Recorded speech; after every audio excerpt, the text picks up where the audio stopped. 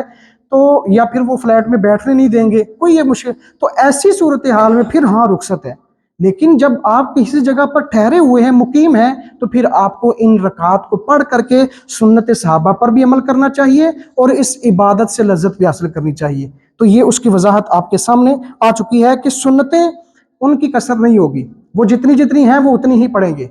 ایک تو یہ بات، اور دوسرا یہ ہے کہ ہم نے صرف فرضوں کی قضا کرنی ہے، اس کا مطلب یہ نہیں کہ ہم سارے کی جناب چھوڑ دیں، فرضوں کے اندر کثر ہوگی بس، باقی سارے اگر ٹائم ہے تو ان کو مکمل پڑھنا ہے۔ اچھا جی، اس کے بعد اگلی بات یہ ہے کہ مسافر امام کے پیچھے مقامی کس طرح نماز پڑھے۔ اگر امام جو ہے مثال کے طور پر یہاں سے اسلام آباد گیا ہے، اسلام آباد گئے، وہاں پر لوگوں نے کہا کہ جناب آپ امامت فرمائیں۔ اب یہ تو امام صاحب جو ہے یہ مسافر ہے اور وہاں کے لوگ جو ہیں وہ مقیم ہیں، رہنے والے ہیں، وہ نماز کیسے پڑھیں گے؟ اب یہ جو امام صاحب ہیں ان کو اعلان کریں گے، بھائی میں مسافر ہوں، مجھے شرعی رخصت ہے، اللہ نے مجھے رعایت دی ہے، تو میں نے 2 پڑھ کے ہی سلام پھیر دینا ہے، باقی آپ نے کھڑے ہو کر اپنی 2 رکعتیں مزید پڑھنی ہے، لیکن اللہ آپ کو جماعت کا ثواب بھی عطا فرمائے گا۔ ٹھیک ہے جی، اللہ تعالیٰ ثواب جماعت کی عطا فرمائے گا۔ دیکھیں امامت کی کتنی خصوصیات ہیں، تو اللہ تعالیٰ اس منصب والوں کے قدر کرنے کی توفیق بھی عطا فرمائے۔ اچھا یہ آپ نے سن لیا، اس کے بعد مقامی امام کے پیچھے مسافر کیسے نماز پڑھے۔ ایک تھا مسافر امام ہے، پھر اس کے پاس مقامی لوگ پڑھیں، تو وہ اس طرح جیسے میں بتایا۔ اب اگر امام مقامی ہے، باہر سے اسلام آباد سے یا کراچی سے کوئی صاحب آتے ہیں اگر 5-7 دن کے لیے، تو وہ تو مسافر ہیں، وہ کیسے نماز پڑھیں گے؟ تو ان کے لیے یہ نہیں ہے کہ جب امامت کے ساتھ مل جائیں تو پھر جناب اپنی 2 پڑھ کے سلام پھیر دیں، نہیں، تب انہوں نے 4 کی 4 مکمل پڑھنی ہے۔ تو اس کو اگر مختصراً ہم کر لیں تو یوں سمجھ لیجئے، اگر امام مسافر ہے تو امام نے 2 پڑھ کے سلام پھیر دینی ہے، باقی 4 انہوں نے پوری کرنی ہے۔ لیکن اگر امام مسافر پیچھے ہے یا امام آگے جو ہے وہ مقیم ہے تو وہ پھر 4 کی 4 اس کے ساتھ مل کر پڑھنی ہوگی۔ ایسا نہیں ہوگا کہ جناب ہم اپنی 2 پڑھ کے سلام پھیر دیں، باقی جو ہے وہ اپنے جانے، ایسا نہیں ہوگا۔ تو یہ اختصار کے ساتھ آپ نے جان لینا ہے۔ اچھا اس کے بعد ایک اور سوال ہوتا ہے کہ مسافت کی ابتدا کہاں سے ہوگی؟ یعنی ظاہر ہے جب ہم نے سفر کرنا، مسافر شرعی مسافر کہاں سے شروع ہوگی یہ مسافر؟ اس حوالے سے یاد رکھیں، جس گاؤں میں آپ رہتے ہیں اس گاؤں کی آبادی ختم ہونے سے آپ کی مسافت شروع ہوگی۔ اگر شہر میں رہتے ہیں تو شہر کی جہاں تک آبادی ہے اس سے آگے شروع ہوگی تو آپ کی مسافت سٹارٹ ہوگی۔ ایسا نہیں کہ آپ گھر جو ہے گھر سے ہی سٹارٹ کرنا شروع کر دیں، تو شہر اگر لمبا ہے تو 4 کلومیٹر تو آپ کے یہ شامل ہو جائیں گے، ایسا نہیں ہوگا۔ جہاں سے اس شہر کی آبادی ختم ہوگی وہاں سے آپ کی مسافت شروع ہوگی۔ اگلا ایک اور سوال یہ بھی ہے کہ میں اگر گھری ہوں، میں نے نیت کی کہ میں نے صبح جو ہے وہ اسلام آباد جانا ہے اور میں سفر جو ہے وہ صبح شروع کرتا ہوں، تو کیا ابھی میں مسافر ہو جاؤں گا؟ نہیں ہوگا۔ جب تک میں سفر شروع نہیں کر لیتا تب تک میں اپنے آپ کو مسافر نہیں کہہ سکتا کہ جناب میں مسافر ہو گیا تھا، میں نے رات کی نیت کر لی لہٰذا اب عشاء جو ہے میں نے 2 قصر کرنے، نہ، جب ہم نے سٹارٹ کرنی ہے اس رستے پر چل پڑیں گے تب ہم شرعی مسافر کہلائیں گے۔ اس کے علاوہ ایک اور سوال یہ بھی ہوتا ہے، قصر نماز جب ہم نے پڑھنی ہے تو اس کی نیت کیسے کریں گے؟ قصر نماز کی نیت کیسے ہوگی؟ عمومی طور پر یہ کوئی زیادہ مشکل راکٹ سائنس نہیں ہے، آپ نے جیسے نارمل نیت کرتے ہیں اسی طرح ہی 2 رکعت نماز ظہر قصر فرض وقت نماز ظہر، ایسے ہی منہ طرف قبلہ شریف اللہ اکبر، یہ ہمارے دلی اطمینان کے لیے ہوتا ہے۔ ٹھیک ہے، ویسے نیت تو دل کے ارادے کا نام ہے، تو یہ اس کا بھی حل ہو گیا۔ آگے چوتھا سوال ایک اور یہ ہوتا ہے کہ جو نمازیں دوران سفر ہماری قضا ہوئی ہیں، مثال کے طور پر یہاں سے میں کراچی گیا یا کوئی صاحب جاتے ہیں رستے میں ان کی 3-4 نمازیں رہ جاتی ہیں، اب وہ جناب پڑھنے کا موقع نہیں ملتا، تو اب کراچی جب جا کر کے وہ رکیں گے، وہاں پر مقیم بن جائیں گے یا 15 دن سے زیادہ، اور اگر انہوں نے کوئی کاروبار کر رہے ہیں ٹھہر رہے ہیں، تو پھر وہ نمازوں کا کیا کریں گے؟ یہ جو سفر کے دوران ان کی رہ گئی تھی، تو یاد رکھیں جتنی بھی نمازیں دوران سفر مسافر کی رہ جاتی ہیں اس نے جب ان کی قضا کرنی ہے تب بھی وہ قصر ہی پڑے گا۔ ایسا نہیں کہ اب وہ مقیم ہے تو پھر اب مقیم ہونے کی صورت میں جو رہ گئی تھی ان کی 4 پوری پڑھنا، اس وقت جو آپ کی قضا قصر ہوئی تھی وہ قصر ہی ان کی قضا ہوگی۔ ٹھیک ہے جی، تو یہ مسئلہ بھی آپ نے سمجھ لینا، یہ ایک بنیادی مسائل تھے۔ تو 15 دن کے حوالے سے یاد رکھ لیں، اگر کوئی بندہ کسی جگہ پر جاتا ہے اور وہاں پر اس نے ارادہ کیا کہ میں وہاں پر 14 دن رہوں گا، تو پھر وہ مسافر کہلائے گا؟ نہیں ہوگا،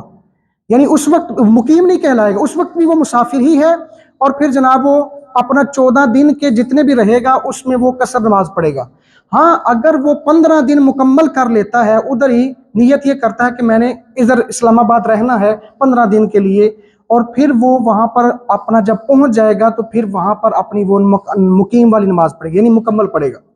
لیکن اگر یہ تھا، اس نے یہاں سے تو نیت کی تھی کہ میں اسلام آباد جاؤں گا، 20 دن وہاں پر رہوں گا، ارادہ 15 دن یا 15 سے زیادہ کا تھا، لیکن وہاں پر گیا اور پھر واپس آ گیا، 15 دن بھی پورے نہیں کیے، پھر اس کے لیے کیا حکم ہوگا؟ تو پھر یعنی یہ دیکھیں کتنی باریکیاں ان مسائل کے اندر، چھوٹے چھوٹے مسائل ہوتے ہیں، ہم ان کو کہتے ہیں نہیں جی ایسی یا کوئی ماتی پڑھ، جیسے ابھی میں آپ کو مکروہات نماز کے حوالے سے بتا رہا ہوں، مکروہات چھوٹی چھوٹی باتیں ہم ان کو اگنور کر دیتے ہیں، لیکن کتنی ان کی باریک بھی نہیں ہوتی ہے۔ تو یہ ایک مسائل تھے جن کو آپ تک پہنچانا ضروری سمجھتا تھا۔ اور اس کے علاوہ ہاں جی یہ دیکھیں، امام مسافر یا مقیم دونوں ہم نے پڑھ لیے۔ 5ویں صورت یہ ہے کہ شادی شدہ عورت اپنے میکے میں پوری نماز پڑھے گی یا قصر کرے گی۔ اس حوالے سے دیکھ لیں کہ اگر وہ عورت جہاں پر بیائی گئی ہے، سسرال اس کے جہاں پر بنتے ہیں، وہاں پر اگر مستقل ٹھہری ہے تو پھر اب کا اس کا جو وطن اصلی ہے اس کے ماں باپ نہیں رہے، اب وہ اس کے وہ وطنی اصلی بن گیا ہے۔ اب یہ پڑھ لیجئے، مسافر اگر اپنے رشتہ دار بھائی چچا ماموں کے گھر جائے تو قصر نماز پڑھے گا یا پوری؟ یہ سوال ہے۔ کہتے ہیں کہ اگر مسافر کی آبائی جگہ پر حقیقی اصلی رہائش نہ ہو تو وہ مکمل نماز نہیں بلکہ قصر نماز ادا کرے گا، یعنی وہاں پر اس کے آباء و اجداد نہیں رہتے، اس کے والدین اپنا نہیں حقیقی، وہاں پر مستقل جیسے ہوتا ہے نا، ایک ہوتا ہے پرماننٹ ایڈریس، ایک ہوتا ہے کہ عارضی پتہ، تو یہ اس کی بات آگے پھر کہتے ہیں جو عورت شادی کے بعد مستقل سسرال رہنے لگے تو اب اس کا اصلی گھر سسرال ہی ہے، تو جب اصلی گھر اس کا وہ ہے تو یہ نہیں کہ وہاں پر جا کے جناب یہ پھر بھی قصر ہی پڑے نا، اب وہ ادھر پوری نماز پڑے گی۔ ہاں اگر وہ میکے آئے جو 54 میل کے فاصلے پر ہے، یہ کم از کم مقدار ہے، یہ بھی یاد رکھیے گا، اگر وہ میکے آئے جو 54 میل کے فاصلے پر ہے تو قصر نماز پڑے گی جب تک وہ 15 دن ٹھہرنے کی نیت نہ کرے۔ مثال کے طور پر اگر کوئی لڑکی ہے اسلام آباد کی، وہ لاہور اس کی شادی ہوئی ہے، تو ظاہر ہے جب ادھر آگے بیاہ کے تو وہ پھر اس کا مستقل ٹھکانہ اب یہ ہے، اب یہاں پر وہ مقیم ہے۔ اگر ماں باپ کو ملنے کے لیے جاتی ہے 5-7 دن کے لیے، 14 دن کے لیے، 13 دن کے لیے، تو پھر وہاں پر وہ مسافر والی نماز پڑھے گی، یعنی قصر کر کے پڑھے گی۔ تو یہ ایک مسائل ہے۔ اللہ تعالی ہم سب کو شرعی رہنمائی کی روشنی کے اندر اللہ تعالیٰ اپنی عبادت کرنے کی توفیق عطا فرمائے، آمین بجاہ نبی الامین۔ رائج جو ہیں وہ تو انگریزی جی وہ میں نے عرض اس لیے آپ کو ڈیٹیل دونوں بتا دی نا کہ دیکھیں، ہاں اور بھی اقوال اس میں جیسے ملتے ہیں، میں نے تفصیل بڑی لمبی اس کی تفصیل تھی، میں نے کافی دیر سے اس کو سرچ کر رہا تھا، بعض پھر انہوں نے کہا کہ اس کے 87 کلومیٹر بھی بنتے ہیں، بعض نے کہا 92 ہیں، بعض نے 98، تو کم از کم کی مقدار تو یہ ہے، اس سے زائد جیسے مناسب، زائد ہوگا تو پھر اس کا یہ ہوگا نا کہ یہ ابھی تو کسی کے ہاں جو ہے وہ شک شبے والی بات ہے، لیکن اگر آپ 92 پہ پڑھ لیں گے تو یہ تو یقینی ہو گیا نا، یعنی اس پہ بھی کنفرم ہو گیا، آگے والے بھی کنفرم ہے، ٹھیک ہے۔ تو یہ بات ہے، اللہ تعالی ہم سب کو سمجھنے کی توفیق عطا فرمائے۔ الحمدللہ رب